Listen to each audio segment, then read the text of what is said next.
Hello, boys and girls. Today I'm going to read you the story of Little Red Riding Hood. Little Red Riding Hood, told and illustrated by Elizabeth Orton Jones.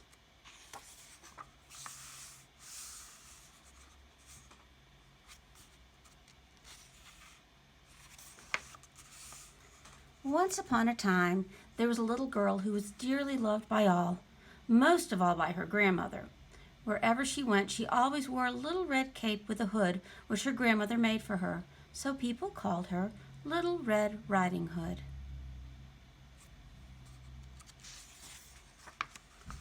One morning, her mother packed a basket and said, "Here are a piece of cake, a pat of butter, and a bottle of grape juice.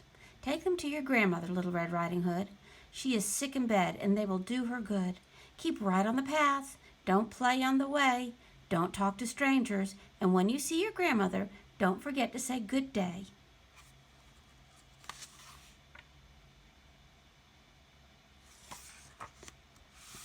Little Red Riding Hood promised. She took her basket, waved goodbye to her mother, and started off along the path through the woods.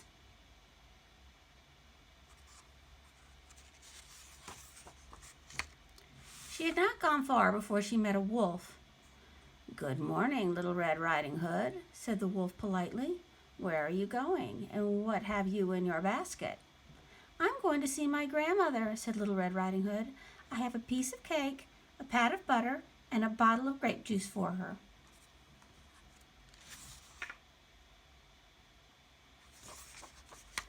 "Well," said the wolf, "where does your grandmother live?" "On the other side of the wood," said Little Red Riding Hood, pointing with her finger. "My grandmother is sick in bed." "I'm sorry to hear that," said the wolf. "Why don't you pick her some flowers?"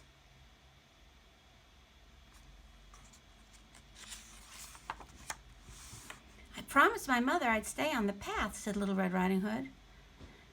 "A pretty bunch of flowers would surely make your grandmother feel better. Don't you agree, Little Red Riding Hood?" And away he went through the trees. In no time at all, Little Red Riding Hood was wandering about in the wood, picking flowers here and there.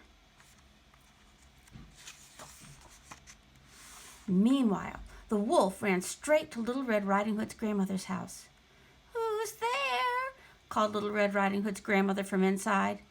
"It's Little Red Riding Hood," said the wolf in a wee little voice.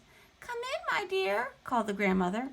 And the wolf went in and ate Little Red Riding Hood's grandmother up.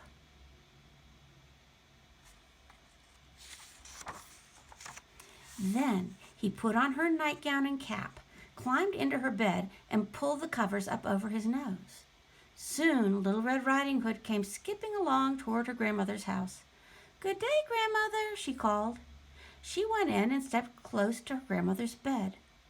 "Oh, grandmother," she cried, for her grandmother looked very strange. "What big ears you have!" "The better to hear you with, my dear," said the wolf, rolling his eyes. "Oh, grandmother, what big eyes you have!" cried Little Red Riding Hood. "The better to see you with, my dear," said the wolf, snapping his jaws. "Oh, grandmother," cried Little Red Riding Hood, "what big teeth you have!" "The better to eat you with," said the wolf, and he sprang from the bed and ate Little Red Riding Hood up. A passing woodsman stepped into the house to see how Little Red Riding Hood's grandmother was feeling. And when he saw the wolf, he said, "Aha, I've found you at last, you wicked old rascal." He lifted his axe and with one blow killed him. Then he cut the wolf open, and out stepped Little Red Riding Hood and her grandmother. They thanked the woodsman for what he had done. Then all three sat down and ate the cake and the butter and drank of the grape juice which Little Red Riding Hood had brought. The end. I hope you enjoyed that story, and I'll be back soon with another one for you. Bye-bye.